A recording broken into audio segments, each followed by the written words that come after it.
मी Ashwini सैसोम्य sister channel मध्ये आपल्या सर्वांचं खूप खूप स्वागत आहे। सकाळचे बघा 6:15 वाजले, उठली लवकर पण सगळं आवरोस तर खूप उशीर लागते आणि सगळी कामं आता थोडंसं म्हणजे काय म्हणतात कमी कमी आवाजात, कारण की गुरु उठेल आणि बाहेर पाऊस पडला होता रात्री आणि गार हवा पण सुटल्या, मग तो उठला का नाही मग त्याला खेळायला लागते, थोडंसं झोप झाली का थोडं बरं असते गुरुचं। आणि आज वटपौर्णिमा आहे, सगळ्यांना वटपौर्णिमेच्या खूप साऱ्या शुभेच्छा। तर काही मुहूर्त आहेत आमच्याकडे तर बोलतात की 1 वाजेपर्यंत सगळी पूजा आवरायची आहे आणि सकाळची पूजा सगळ्यात बेस्ट, जसं की 8:30 ते 5:30च्या दरम्यान, पण आधी व्हायचं, आता गुरुमुळे होणार नाही बिलकुल। तर आपल्या घरची डाळ आहे तर याला तरी पण मी तेल लावून घेतले जेणेकरून डाळ पटकन शिजावी। तर डाळ पण ना मी पटकन शिजवून घेतले, शिजून म्हणते सॉरी धुवून घेतले। असं होते मनात एक विचार चालू असते की पोरगं उठेल का उठेल का, आणि सईपरी पण आज लवकर उठवायला सांगितलेत मला, कारण की त्यांचा असं प्लॅन आहे की आई की तुला जे काय नटवायचं सजवायचं आहे ते सगळं मी करणार, म्हणजे त्या दोघी करणार आहेत। तर आता बघा झटपट मेहंदी म्हटली की पटकन जाते। तर ही मेहंदी सईनं काढलेली आहे आणि ही परीनं काढलेली मेहंदी आणि मागं सिंपल असं काढलेलं आहे। तर आता कसं माहितीये का, मुली आता झाल्यात मोठ्या, त्यामुळे ना आई तू काय काळजी करू नको, गुरुमुळं म्हणजे तू पटपट गडबड काय करायला जाऊ नको, तू दरवर्षी जसं करते ना तसं तुझं सगळं होऊ दे, आम्हाला फक्त लवकर उठव म्हणजे एवढं लवकर उठण्यापेक्षा त्यांना 7:15 उठते का नाही, म्हणजे मला गुरुला आंघोळ पण घालायची असते, ते तर अर्धा 1 तास जातो, परत त्याला फिडिंग करायला उशीर जातो गुरुला, मग साऱ्या गोष्टीमध्ये म्हणजे 2 तास तरी असं जातात, त्यामुळे सगळं नियोजन बदलतं। तर मी लवकर उठवते 4:30ला, हे मला ओरडले की एवढं लवकर उठतो अश्विनी, मग परत मी 5:15ला लागलेच उठून टाकले, एकदा उठले की मग झोप येते। चला कुकर लावून घेतलंय, कणिक भजीचं वगैरे मळून घेते आणि रात्रीच कुरवडी वगैरे डब्यातनं पूर्ण असं काढून घेतले होते, तर आता ह्याच्यावर काढले फडकं। तर गेल्या वर्षीच्या कुरवड्या आहेत, ह्या वर्षी आपण कुरवड्या केलंच नाही, तर चला पटपट आवरायला घेते आणि मग तुमच्याशी बोलते। ब्लॉग करायला घेतलं आणि तिकडं गुरु उठला तर काय खरं नाही, तिकडं हळू शिजवायला घेतले, लई नाही 1 वाटीच पीत असते दररोज, पण पीत असते। तर चला आवरून घेते पटापट। उठला पिलू, उठला पिलू, भजीचं पीठ नुसतंच मळायला घेतलं होतं। ललू कालाची ना, ललू कालाची ना, घेते तुम्हाला ललू कालाची नाही, खिडकी उघडायची उघडायची। तर सगळे कपड्याला ओळूनच करून टाकले इथं, हा फ्रेश वाटते, सगळे कपडेच कपडे मागला, हा लय गोष्टी मारा वाटते ह्याला, लय बोला वाटते। काल बाबांनी टोपडे आणले, बाबांनी सकाळ सकाळ उठले, बाबू गप्पा मारते, लय गप्पा मारायला आवडते बाळाला, लय गप्पा मारायला आवडते, हा अयशा आई गो आई गो बास के। तर आज गुरुला आंघोळ घालायचं का नाही आता काय माहिती, आजीला विचारायचं, थंडी आहे बाहेर म्हणा आजीला, आंघोळ घालायची का नाही, बोलते कसं बघ की लय थंडी आहे म्हणाव, किती रे बाबूल्या लय थंडी आहे बाहेर। आई म्हणतात की त्यांच्या वेळेस बघा अमावस्या पौर्णिमेला आंघोळ घालत नव्हते मग मुलांना, पण आम्ही तसं काही करत नाही, घालतोच, पण घालायचंच काय पारोसा आहे। आता 6:30 वाजलेत, 9 वाजता घातलं तर चालतंय का नाही बाळा। चला सगळं ठेवूया, बाळाचा हातरून ठेवूया। म्हणतात की हौसाला मोल नाही, बाबांनी काल परत हे नवीन पेपर आणलाय, जुनं जो होता पाण्यात टाकायचा वगैरे बेडवर टाकायचा तो फाटला होता, तर परत हे आणले, कारण की गरजच आहे, हे जर नाही अंतरलं का मग सगळं ओलं होऊन जाते, बेड म्हणा पाळणा म्हणा, हे अंतरलं तरच मग बरं पडतंय, नाहीतर मग काय खरं नाही, सगळं चुचू करून सगळं काय करून टाकते, ओलं करून टाकते, काय करताय ओलं नाही, हा बोलावं लागतंय। आता आजी येते बोलायला तुला, आजी आंघोलीला गेले, हा दीदी 7 वाजता उठते म्हणले, तुला काम आहे म्हणतो लवकर उठला का नाही, लय आगाव आहे लय आगाव आहे लय आगाव आहे लय आगाव आहे। चला जाऊ मी बघू खेळतो, हा खेळ। आपण आपले खूप छान मऊसूत शिजले, तर कटाच्या आमटीसाठी तर याच्यामध्ये थोडंसं पाणी वाढून घेते, तर ना आमटीसाठी तर टमॅटो कांदा असं भाजून घेतलाय। ए परू, आणि परूबाईला ना आज मी बैलाची पूजा करायला लावणार आहे, आज बेंदूर असल्यामुळं म्हणते की आई का रडतय? तर म्हणते की आई मी आज कपडे धुते, पावसाचं पाणी भरपूर आहे. आणि दुसरी गोष्ट माझी साडी वगैरे मी कालच धुवून टाकली 4 वाजता जेव्हा चेंज केले त्यावेळेस. त्यामुळे जास्तीचे कपडे नाही, तर एक्स्ट्राचे कपडे काढता पण येत नाहीत पावसामुळं. तर तिकडं बाळ कुई कुई करते मग ते हे. तर कटाच्या आमटीसाठी एवढे पण काढून घेते लागलंच. पिल्लू ए बरू कढीपत्ता आणला फ्रेश. बर पावसाचं पाणी साठलंय आणि बरोबर कपडे धुते. आईला मदत. हा त्या टिपाडातलं पण घे, काल घेतलंय पाणी मी त्यातलं सगळं. हा झाला. चलो मी जाऊ पोळ्या लाटायला. ते कुंकू लावायचं आणि दिवा लावलेला आहे. हा ते दिवा आणा. तर परी आज बेंदुरा बैलाची पूजा. हे ठेव ना डेकोरेटला. ठेवते का तूच तू? आवर जाऊ का? एवढं पाऊस पडून पण नाही आईनं आमच्या चूल पेटवली आणि बरोबर सगळे कपडे धुवून टाकले. तर आमच्यात कसं नाथबाबाला वगैरे आखरी पोळी लागते. आखरी म्हणजे जेवढे आपण जेवताना खातो तेवढी मोठी पुरणपोळी लागते. आणि आज ना ओटी भरायला मोदकं असतात. तर आजच्या दिवशी पूर्णाचे मोदकं बोलत नाही आम्ही त्याला, तर आम्ही त्याला ना उमरं बोलत असतो. तर ते पण उकडून घ्यायचं आहे. आणि मी सई हे चपातीच खाणार आहे. पुरणपोळी जास्त काय नाही, मला वाटतं एक 4-5 पुरणपोळ्या आणि नैवेद्याचे. मला पण चपातीच कर. हा गो बाई फक्त आता खायला गरम गरम कर. हा तेच म्हणाले भिजली की मी एवढं घातले पुरण. मला मी चपातीच कर म्हणते, आता एक नाश्त्याला खाती म्हणते. मग देवाला नैवेद्य दाखवून गेलं घेता. हा देवाला नैवेद्य दाखवून मग खाऊन घे. झालं पूजा तुझी. आणि टम मग किती छान आपली पुरणपोळी फुगली बघा मस्त. आणि जेवढी पुरणपोळी फुगेल का नाही तेवढं पुरणपोळ्या लाटायला मजा येतात. आणि गुरुच्या भीतीने पटापटा पटापटा कामं करायचं चाललेत. परत ताई सगळे म्हणते की गुरुच्या भीतीने असं म्हणू नको अश्विनी. पण कसं होतंय परत त्याच्या गुटीचं टाइम तर लय नाही, सकाळचे 7:15 वाजतात. जास्तीचं काही टायमिंग झालं नाही. आणि त्याला गुटी 8 वाजता घालतो ना आम्ही, मग इतक्या लवकर घालून चालत नाही गुटी. तर तो झोपला एक डुलका काढून उठताय लगेच. आणि लकीला भाकरी पण करायची त्यात. तरी पेटली बघा की चूल. रात्री किती उशीर 11-12 पर्यंत होते की पाऊस. 2-4 घातली ओलीच आहे की आजीबाईचं चूल आहे त्या. आतून गरम झाला असणार. आतून गरम नाही, आजीला वाळवून वाळवून जळून ठेवले. चांगलं जळण चांगलं वाळलेलं आहे. मग सगळ्यांच्या परिणाम करतोय म्हणून पटापटा पटापटा पटा सगळी काम पेटत नाही. धुपते लय आई.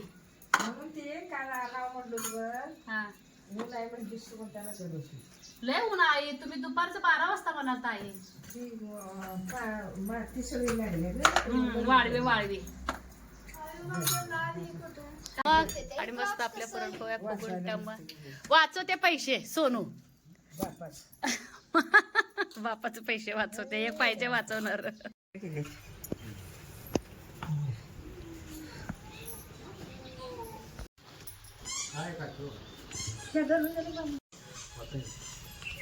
मका कुठे देऊ तुम्हाला म्हणलं आणि मका स्वतःची गाडी करतो. चालले का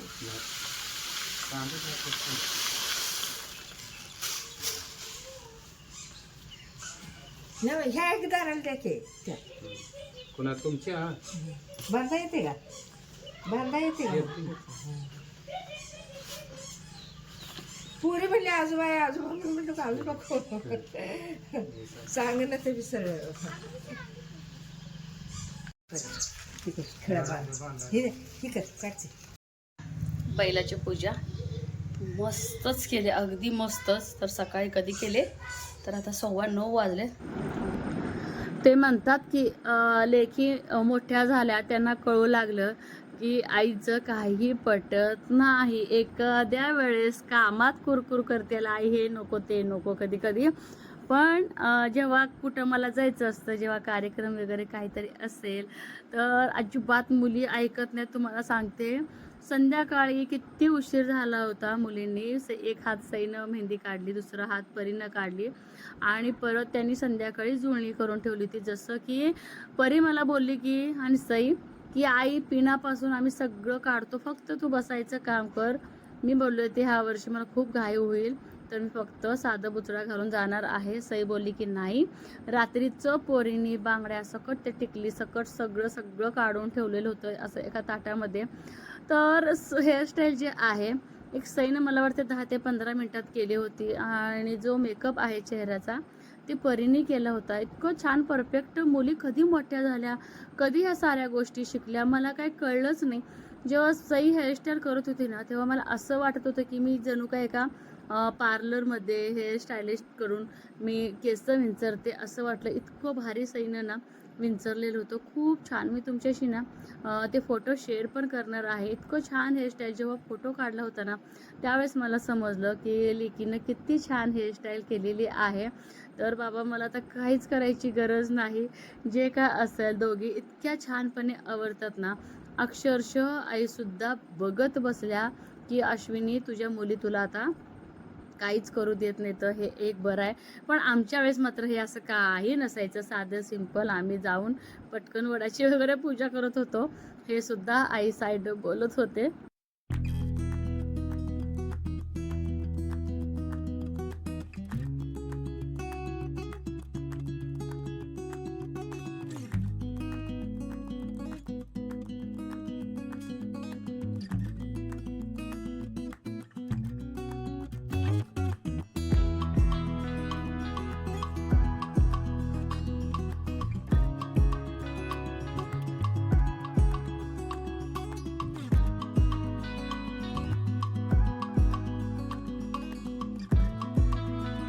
तर आज वाटायला की मला सोबत आई बसले मेकअप थोडी कसं करते बघायला. परी मला चेहऱ्याचा मेकअप करून दिली, फक्त टिकली आणि बांगड्या आणि ते शॉर्टमध्ये सई काय करायचे मला माहीत नाही. सई जसं म्हणत तसं आणि आई बसले बघायला पुढं. मला कसं वाटत असेल पण कसं वाटत असेल माझं चेहऱ्याचा मेकअप करून परी तिथे चेहऱ्याच करले आणि गुरु झोपलाय. तर म्हटलं पटपट आवर.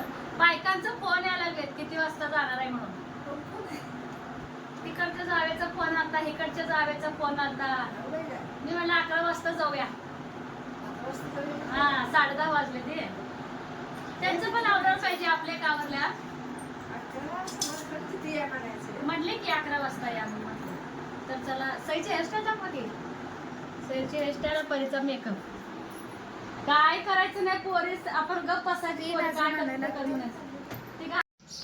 तर का नाही तयार झाले छान असं सईनं परीनं असं माझा लुक केलाय. पांढरी टिकली लावली होती ती काढली दिसते ना. आणि पूजेच्या साहित्यामध्ये तर हे बघ पान कसं ठेवलंय.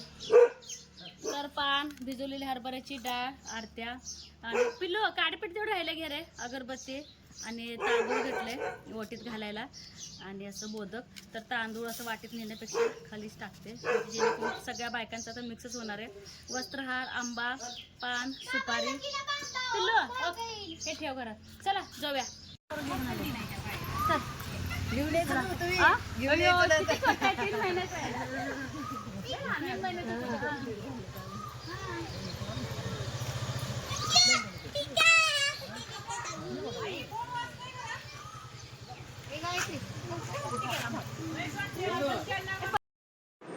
आजच्या दिवशी का नाही किती पण घाई असो, गडबड असो किंवा काहीही असो, तर बायकांना खूप छान नटून सजून आपल्या नवऱ्याच्या ना दीर्घायुष्यासाठी येतात. जसं वडाचं झाड आहे का दीर्घायुष्य आहे, तर तसेच आपल्या नवऱ्याला दीर्घायुष्य भेटावं असं प्रत्येक बायकांना स्त्रींना वाटत असतं. जन्मोजन्मी हाच पती मिळावा. तर मी तर म्हणते जितका जन्म आपल्या माणसांचं होईल ना तितक्या जन्मी हेच मिळावं अशी मी मनापासून आज प्रार्थना केली. तर आज असं ना लग्न झाल्यापासून ही वटपौर्णिमा माझ्यासाठी खास आहे.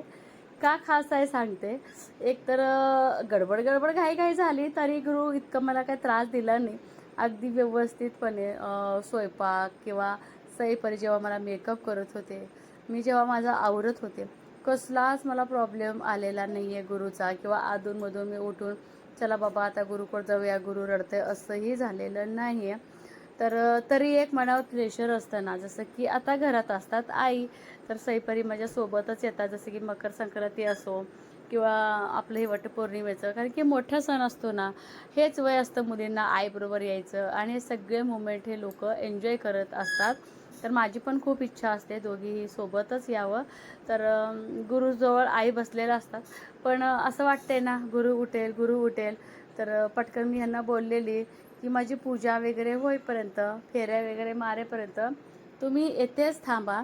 तर पहिल्यांदा मला इतकं भारी वाटलं ना, जेव्हा मी ना वडाची पूजा करून 7 जन्माच्या फेऱ्या मारत होते ना, त्यावेळेस जेव्हा ह्यांना मी बघत होते ना, न कळत का होईना एक तोंडावर स्मित हास्य माझ्या आपोआप येत होतं. इतकं भारी फिलिंग येत होतं ना, खरंच खूपच छान. खरंच मी गुरुला खूप मनापासून धन्यवाद देईल की असं पहिलंच वर्ष मी ह्यांच्यासोबत वटपौर्णिमा साजरा केले. वडाच्या झाडाजवळच ह्यांना बघतच मी आशीर्वाद मागितलेला आहे. तर इथं ना पूजा वगैरे सगळं करून आमच्या भावकीतल्या जेवढ्या बायका आहेत का, सगळ्या बायका आम्ही काय करतो, तुम्हाला सकाळी बोलल्याप्रमाणे जे पुरणपोळीचे मोदकं असतात त्याला आजच्या दिवशी आम्ही उंबर म्हणतो. तर कोण गहू आणते वटीला घालायला, कोण नुसतं भिजलेली डाळ आणते, कोण तांदूळ आणते. तर मी काय केले होते घाईघाईत, मी परीला तांदूळ ठेवून बोललेली ताटात, तांदूळ, भिजवलेली डाळ आणि उकडलेले ना आपलं उंबर घेतलेले होते. तर ओठीला आज तेच घालायचं असते, हळदी कुंकू. आणि प्रत्येक बायकांना कुणाला लावू कुणाला नाही असं होते, आणि कोण राहायला पण नको. आणि इतक्या निवांतपणे ना आजची पूजा झाली का, मला अजिबात घाई गडबड झालेली नाही आहे. आईंना मी तरी एकदा फोन करून विचारलेले, आई बोलली की निवांत तुमचं काय असेल ते उरकून या, हा हल्लासुद्धा नाही.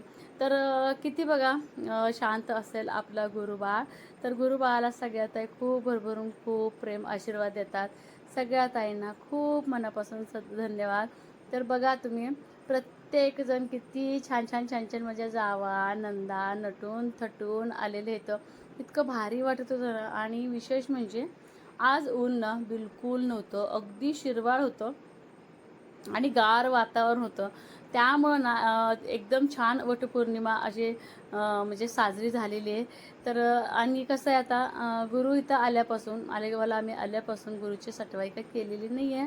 पौर्णिमा म्हणून सिद्धनाथाला पाया पडायला जायचं होतं, पण तिकडे ना दर पौर्णिमेला जेवण असतं दुपारचं. म्हटलं खूप तिथे गर्दी असणार आहे, नाथबाबाला काही गेली नाही. पण आमचा जुना वाडा, आता तुम्हाला साईडचा जो खिळगा दिसतो ना दगडाचा पडलेला, तर उजव्या साईडला तिथं आमचं आधी जुनं घर म्हणजे आईंचा पूर्ण संसार तिथं पार पडलेला आहे. तर हा आमचा वाडा. तर वाड्यात आहे की नाही ताईबाई आहे, तर लेकरावाळाची आई बोलली जाते. तर ताईबाईला पण नैवेद्य वगैरे आणला होता आम्ही, तिथं पण ओटी दिवा बत्ती केलो आम्ही. आणि आता सटवाई करायला इथेच यायचं आहे, ताईबाईला यायचं आहे. आणि गावात परत नाथबाबाला पण जायचं आहे. तर परत आम्हाला इथं 5-6 दिवसांनी यायचंच आहे, नारळ वगैरे फोडून. एवढंच फरक की गुरुला आता घेऊन यायचं आहे. तर असा आमचा मस्त दिवस गेला वटपौर्णिमेचा ना, अगदी हसत खेळत. कधी कधी मी विसरूनच जाते की मला 3रं बाळ झालेलं आहे, कारण की सवय मोडलेली असते. तर एकदम मला पटकन लक्षात येते, अरे बापरे गुरु घरीच आहे की, असं एकदम मला लक्षात येते. तर खरंच इतकं भारी आजचा दिवस गेला. तर तुमचाही आजचा दिवस खूप छान गेला असणार आहे. प्रत्येक ताई असे मुमेंट.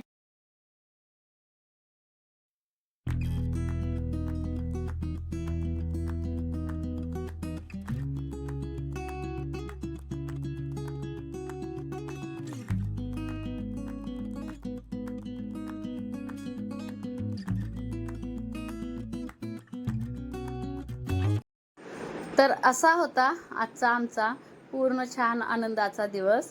कसा वाटला हे मात्र सांगायला अजिबात विसरू नका. आणि तुम्ही ओठीला काय घालताय आजच्या दिवशी हे मात्र सांगायला अजिबात विसरू नका, कारण की प्रत्येक ठिकाणी वेगवेगळी पद्धत असते. शेवट मात्र आम्ही सगळ्यांनी फोटो काढून केला. बाय.